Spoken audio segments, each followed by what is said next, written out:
Great morning. Listen, you guys. Whew. So I've had to kind of, run around and take care of a lot of things this week, right?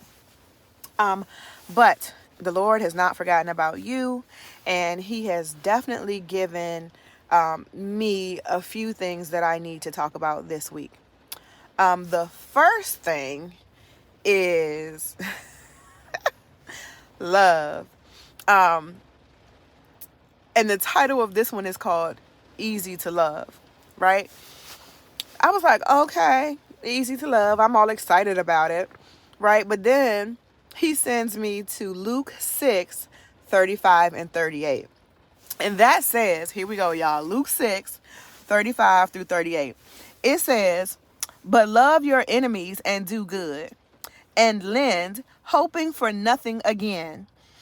And your reward shall be great, and ye shall be the children of the highest, for he is kind unto the thankful.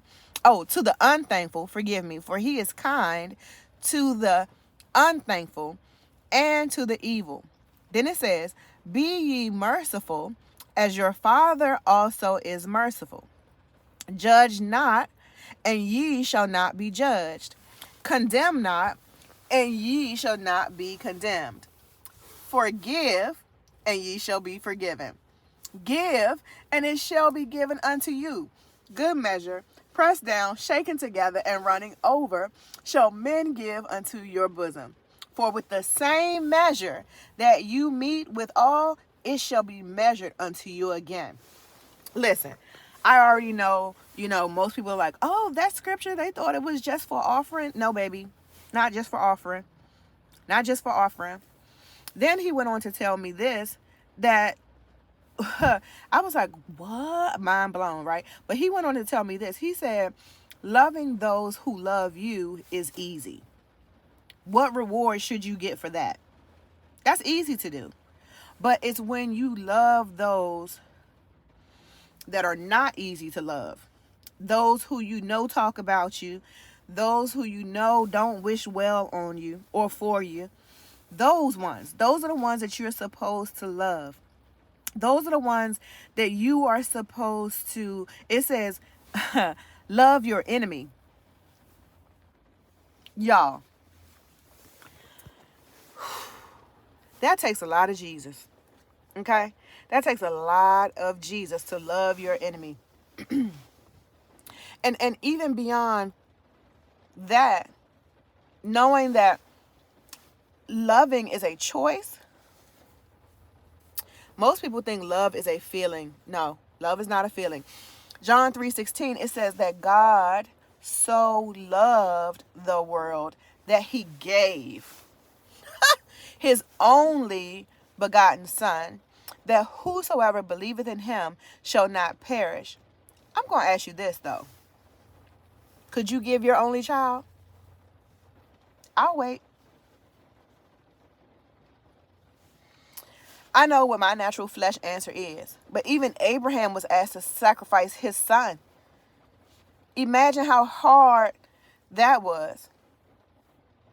You have a son going along on a journey with you because you're being obedient to Christ, to sacrifice, Lord, obedient to God, to sacrifice your son.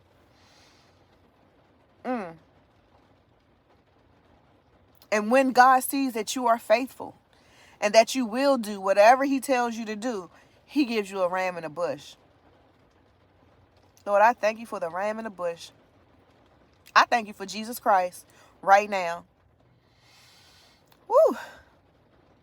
Just know, those of you who say, Lord, make me more like you. I want to be more like you. This is what he's talking about. This is what he's talking about. Being more like him, choosing to love unconditionally just like him. He's not saying be used. No, he's not saying that. But he's saying do good. He's saying lend, hoping for nothing again. Honey, listen. If you've lent somebody something and they supposed to pay you back, but then you see them with some new gear on, something head flipping, flopping, in this flesh, you're going to be like, wait a minute. What? Where? Did you forget about me?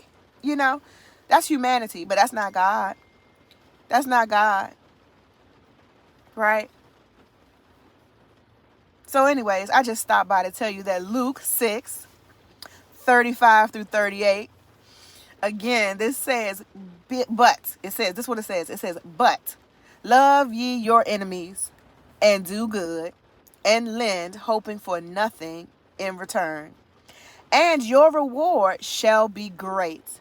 And ye shall be the children of the highest, for he is kind to the unthankful and the evil. Be ye merciful, as your Father also is merciful.